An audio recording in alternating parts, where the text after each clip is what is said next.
The following program is part of a college course. These telecourses allow you to earn college credits at home. For more information, contact a college or university near you.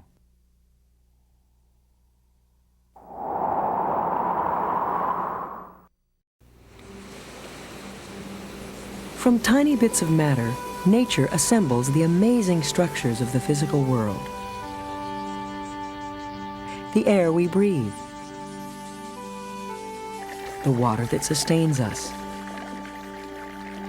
Even living organisms are all assembled from simple atoms and molecules. Scientists find little difference between the atoms of a tree and the soil from which it grows. So how is it that some atoms form life, while others do not? The answer lies in the structure of these chemicals and how they interact.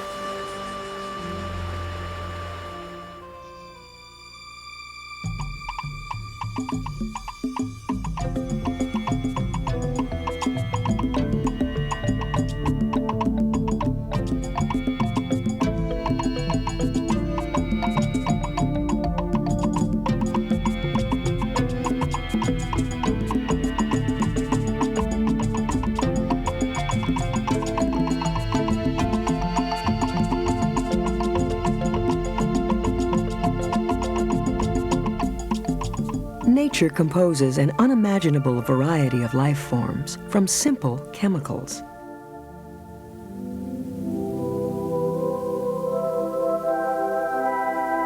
Over time, these atoms and molecules flow from one form to another in an endless cycle that sustains all living things. But while some chemicals support life, others can destroy it. This mountain wilderness may seem untouched, but inside these trees, a chemical war is raging. This sapling's having a tough time. You can see by the yellowing on the needles. That's a diagnostic injury for ozone damage, air pollution damage on this tree. Biologist Mark Poth is studying how air pollution attacks these mountain pines so he can develop better ways to defend them. These trees have received toxic levels to the plants of air pollutants since sometime around World War II. What they've received is a full assault of everything that we put in the air. All of this has had a cumulative effect on the forest and has caused some problems. The damage begins at a level too small to see, with the atoms and molecules that compose all matter, and therefore all living things. Matter is really anything that takes up space and has a mass. Virtually everything we see around us is matter. Even things we don't see around us are matter. The air that we breathe and all the components of it. Imagine we could see the smallest units of matter, atoms. Scientists identify atoms by the number of particles they contain. The core, or nucleus of an atom, contains the heavy particles, the positively charged protons, usually joined by neutrons which have no charge. Circling the nucleus, we find the exceptionally lightweight electrons, which carry a negative charge. These basic particles make up the 92 different atoms found in nature. The elements are defined by their building blocks, starting from the smallest of the elements physically and by mass. That's hydrogen, and it consists of one proton with a positive charge and one electron with a negative charge. As you move up in size, you add more protons, more electrons to balance the charge for any particular element. In a neutral atom, the number of protons equals the number of electrons. Hydrogen atoms have one proton and one electron. Nitrogen atoms have 7 protons and 7 electrons. The number of neutrons, however, can vary, creating what scientists call isotopes. For instance, a single neutron makes the difference between hydrogen 1 and hydrogen 2, or nitrogen 14 and nitrogen 15. Isotopes are atoms of the same element, but with different numbers of neutrons, and thus a different mass or weight. The isotopes of any particular element really don't react differently, and that's where we can use them to our advantage. Since we have techniques that allow us to measure the isotope, we can find out where a particular element is going, particularly if it's important for tree nutrition or a pollution problem, perhaps. Because pollutants carry more heavy isotopes than chemicals found in nature, Dr. Poth can measure exactly how much pollution the trees are absorbing. So we can take a look at isotope compositions of nitrate in stream water, look at the isotope composition of the oxygen and the nitrogen in the nitrate, and make some judgment about, well, where is this coming from? For our experiments to look at the effects of air pollutants on plants, we use controlled exposure chambers like this. This experiment is set up to look at nitrogen compounds, in particular nitric oxide. There are a couple of different ways to measure the effects of the pollutant. One is to directly measure effects on growth, either the stem diameter, or we can take the calipers and actually measure changes in the length of the needles very accurately. All plants require nitrogen and oxygen to survive, but these two elements can combine to form a dangerous compound called nitric oxide. Compounds are made up of different elements combined chemically so that they form something completely different than their pure elements. The types of compounds that we see in air pollution can be complex mixtures of many different elements. For instance, ozone is made from 3 oxygen molecules, and it's a very reactive air pollutant and very aggressive. It's what makes our eyes sting, our lungs hurt, and damages trees directly. How atoms combine into compounds is determined by their outermost particles. Electrons fly around the nucleus of an atom in specific regions called energy levels or shells. Each energy level can hold a maximum number of electrons, 2 in the first shell, then 8 in the second, and so on. Each atom has a tendency to keep its outer energy level full, but some atoms have to steal electrons to do it. For instance, a sodium atom has just 1 electron in its outer shell. It easily loses this lonely particle to a nearby chlorine atom, which is missing just 1 electron in its outer shell. The transfer of this negatively charged particle leaves both atoms with complete outer shells. But it gives the sodium a net positive charge and the chloride a net negative charge. These oppositely charged atoms, called ions, attract each other, forming what scientists call an ionic bond. The first rainfall of the season, the soil is very dry, so it takes the ions from the ionically bonded solids into solution, brings them into solution, moves them to roots, makes it available for uptake and use by all the plants. The ions that are within the soil that are important for the tree's nutrition or the plant's nutrition and making up life. And that's going to include things like calcium, which is used structurally to stabilize the structure of the tree. It's also used physiologically in the cell. Potassium, magnesium, phosphorus, all of these are going to be important. Nitrogen and sulfur for making proteins, the machinery of the cell. Instead of stealing electrons to form ionic bonds, many atoms share electrons to form what scientists call covalent bonds. In a molecule of hydrogen gas, 2 hydrogen atoms share their electrons equally. The same is true of the atoms in oxygen gas, because neither of the pair is stronger. If oxygen binds to hydrogen, however, the electrons spend more time near the larger atom. This makes the oxygen partially negative and the hydrogen partially positive. Unequal sharing makes this covalent molecule polar, which can lead to some interesting attractions. Living organisms take in the elements, ions, and molecules of nature and assemble them into their own more complex carbon compounds called organic molecules.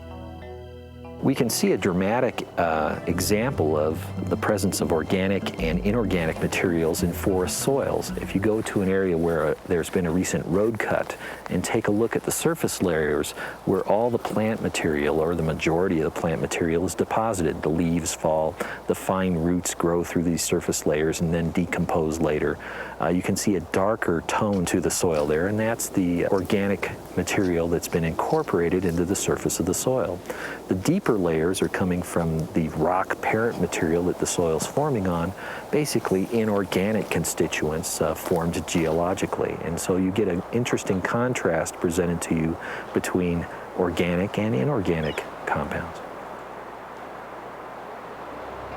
Airborne pollutants don't stay in the air.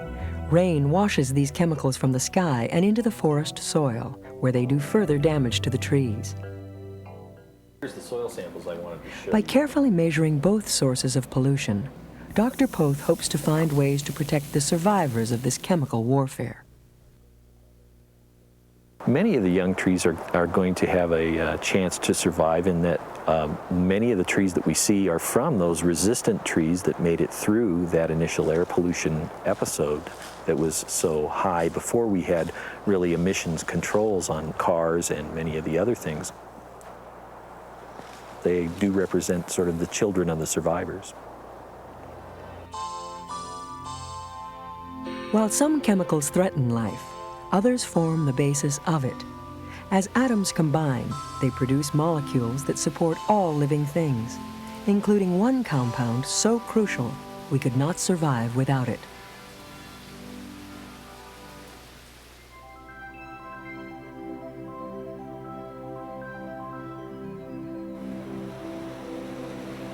A single compound dominates the living world: water. With it, life flourishes. Without it, life struggles to survive. Water is the major constituent of all living organisms. It covers almost 3/4 of our planet, yet most of it is too salty for humans to drink. So many have turned to the promise of desalination to make the ocean a freshwater resource. This process really is short-circuiting Mother Nature. Right now, as we look at the hydrologic cycle, water is evaporated out of our oceans, it forms into clouds, it travels over land masses, and then it falls as rain or snow on the land. It falls and works its way across the land into rivers. The rivers go back into the ocean. But in the meantime, we tap into those rivers and we use that water. And this has been done since the beginning of time on Earth. The water we're drinking today may well be the same water a dinosaur drank millions of years ago. Instead of waiting for the sun to heat the water, we're heating it ourselves. Instead of waiting for the clouds to move over the land, we're condensing that water ourselves, and we're using it right at the point that we're taking it from. The desalination of seawater is not a new idea, but the high cost of heating water makes it impractical for large-scale use. The reason lies in the chemical nature of water itself. Water is a compound. In water, we have both oxygen and hydrogen, both of which are elements. When they join together, they form a compound. You can find oxygen on the periodic table, you can find hydrogen on it, but you can't find water on it. The bonds in water are polar because the electrons from the hydrogen are drawn very close to the oxygen, giving it a slight excessive negative charge and leaving the hydrogen with a slight excessive positive charge. This polarity means the hydrogen atoms of each water molecule attract the oxygen atoms of others, an example of what is called hydrogen bonding. These bonds create the surface tension that holds together a drop of water and allows an insect to dance across a pond. Hydrogen bonds also explain why water requires so much energy to boil into the steam necessary for desalination. But Snyder's team has minimized that problem by using another property of water to their advantage. It will actually boil at a lower temperature as the pressure decreases. As an example, if we were to take water and put it under a full vacuum, that water would boil at under 40 degrees Celsius. And that allows us to recover the maximum amount of fresh water for the amount of energy we have to put into that water to heat it. As the fresh water evaporates away, the water and salt left behind become a hot brine of highly corrosive ions. Ions have a unique property in that they can actually penetrate the surfaces of many metals. When we go into a desalination plant, this property of salt water that can cause the rusting and the corrosion of metals is a very high concern, especially when you're dealing with salt water, seawater that is at the 100 degrees Celsius, very hot seawater. It becomes even more corrosive as the activity within the molecules increases. So we're dealing with that by using some very high-tech metal alloys, aluminum alloys in this case. We bring that seawater into the plant. We treat it with a couple chemicals. We also treat it with preventative of any bacteria growth within the system. It then goes through an ion trap. The ion trap is nothing more than a bunch of scrap aluminum that's in there to attract those stray ions and hold them back so they won't hurt the aluminum that's actually in the treatment plant itself. After the water passes through this ion trap, it goes into the real heart of the system. This is the evaporator. This is where the heat is applied to the seawater, where it's allowed to evaporate, and where that vapor is condensed and condensed into fresh water. And really, this is not much different than the good old-fashioned whiskey still that may have been used during Prohibition to make your own backyard whiskey. The process is pretty much the same. The water is heated, it's condensed, and is used. The goal that we have right now is to try to reduce the cost of desalinating seawater by about half of what it is worldwide. If we can do that, we have a tremendous potential here to use that resource. Mr. Snyder hopes to cut costs by locating his facilities near power plants and using their waste heat to help vaporize the seawater. It's kind of a symbiosis between the two processes. The real economy comes when we can take this new technology we're developing, couple it with a new power plant or a repowered power plant or an existing power plant, and use those two in concert with one another. Each one of these sites could be a candidate for a plant of up to, say, 75 million gallons of fresh water a day could be produced here. And when you look at that, that's fresh distilled water, pure H2O. So the benefits worldwide of this technology that we're currently developing can be extreme. Water brings life. Without it, we could not survive. Yet water is only one molecule upon which life depends. By piecing together other compounds, living organisms create larger, more complex molecules, the intricate structures which bring ordinary matter to life.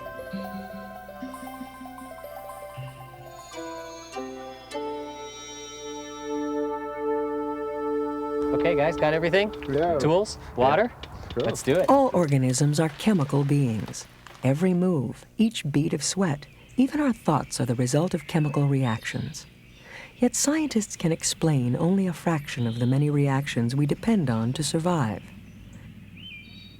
I think a lot of the quenching of the fluorescence is due Dr. to that Susan Taylor is a molecular biologist, a kind of biochemical detective, searching for the clues to unravel these molecular mysteries. Most types of science, you obtain clues as you go along, and you get little pieces of information gradually, whereas crystallography is a long process, and either you end up with a structure at the end or you don't. Using a process called X-ray crystallography, Dr. Taylor and her colleagues reveal the structure of compounds. With these atomic fingerprints, she can deduce how organic molecules interact. Her work focuses on one of 4 groups of compounds so crucial to survival, biologists call them the molecules of life. It's pretty good, yeah. Carbohydrates, lipids, nucleic acids, and proteins. Carbohydrates are composed of repeating units of simple sugars, such as glucose. These units can be broken down quickly to provide the fuel our bodies use to function. Lipids are greasy compounds, including those we call fat. With their 3 chains of fatty acids, these molecules offer the body a rich store of energy, more than twice that of carbohydrates. Nucleic acids are chains of repeating molecules called nucleotides, which contain phosphate, sulfur, and nitrogen. In their unique sequences, nature stores the genetic information of our DNA. Proteins are composed of organic molecules called amino acids. Amino acids contain an amine group and an acid group, which are the same in each molecule, but the third, or R group, can differ, making over 20 different amino acids in all. As structural compounds that build tissue, or enzymes that assist metabolism, proteins perform the work of the cell. Myself, I'm a protein chemist. I purify proteins. I look at their functional sites. Functionally, the proteins are the kind of workhorse of the cell. They digest our food, they convert it into energy, they then use that energy to do other functions, whether it's thinking or motion or storing energy. Everything is done by the enzymes and proteins in the cell. The shape is important because most proteins are catalysts, so every protein contains a string of amino acids, and that unique configuration of the amino acids causes that protein to fold up in a very specific way. Living organisms assemble small molecules like amino acids into large molecules like proteins through the process of condensation. The different amino acids attach one link at a time, building what scientists call a polypeptide chain. The specific sequence of amino acids determines the identity and function of each protein. Most chains fold and bend into a three-dimensional shape, assisted by the attraction of hydrogen bonds. Some amino acids avoid water and move toward the center, while others prefer water and position themselves near the surface. This molds the protein into a structure tailor-made for a particular chemical reaction. These are big molecules, and there are many regions of the surface that are important in the docking, and each part must be correct. It's like the key that fits into the lock. And if even one of 100 amino acids is changed, it won't work right. And it won't either bind right, or it won't cause the inside part to be activated. The key must be exactly right, the lock must be exactly right, and if either one is defective in any way, then you don't get the biological response. For almost a decade, Dr. Taylor worked to map the structure of just one in a class of proteins called kinases. Well, protein kinases in particular are important for regulation. They turn on and off the enzymes that are in that cell and regulate which ones are functional at any given time. They're critical switches. They must be turned on and off properly. Protein kinases are turned on in response to adrenaline. So when you have a fight or flight response, you need to move quickly, you want quick energy. The adrenaline is secreted into the bloodstream, and it circulates, and then it binds to specific cells, and it activates the protein kinase, say in the muscle cell, to break down the glycogen, the energy that's stored there, to be used.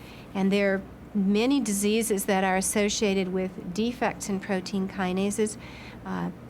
Some types of diabetes are associated with defects in the protein kinase receptor. There are many cancers that are caused by a particular protein kinase that has been genetically altered so that it can't be turned off. That cell just continues to grow. It doesn't stop the growth process.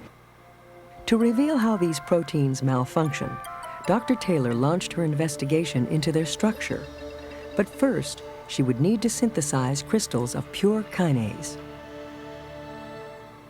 Initially, you need to make large amounts of protein, which is something that I can do well in my laboratory. So it's a lot of trial and error, trying different conditions, different complexes, until you find a crystal that is a suitable one. We're going to hit the crystal with X-rays and look at the diffraction pattern.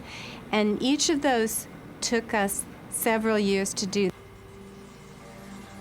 By shining X-rays at crystals of the purified protein, Dr. Taylor hoped to reveal the faint shadow of the molecule's structure. This process once required months of tedious lab work. Then a colleague of Dr. Taylor's, Dr. Nguyen Hue Song, developed a major breakthrough in X-ray crystallography. previously, one would have to spend 6 months or more collecting data on many crystals. And because of the technology that Zhang's laboratory has developed, one can now collect data from one crystal in a couple of hours, and that will be sufficient to allow you to solve the structures. Using Sung's advanced technology, Dr. Taylor became the first to solve the structural mystery of protein kinase, which may, in turn, uncover this molecule's important role in the process of life. Ultimately, the three-dimensional structure allows us to understand how these molecules function. For instance, with the protein kinases, they are switches. They must be turned on and they must be turned off. I think in understanding how they function normally, you can begin to understand how they function when they're defective. So by having a three-dimensional structure of this molecule, it's a first step to rationally designing an inhibitor that you could then artificially turn off a kinase, which can no longer turn itself off. And it's certainly the essential first step in that direction. Well, the insulin receptor, there's a large insulin. By revealing the structure of this protein, Dr. Taylor has given scientists a better understanding of life's processes at the chemical level. Atoms form compounds, which in turn assemble into the larger molecules of life. In these complex interactions, we see the processes that build and sustain the spectacular diversity of the living world.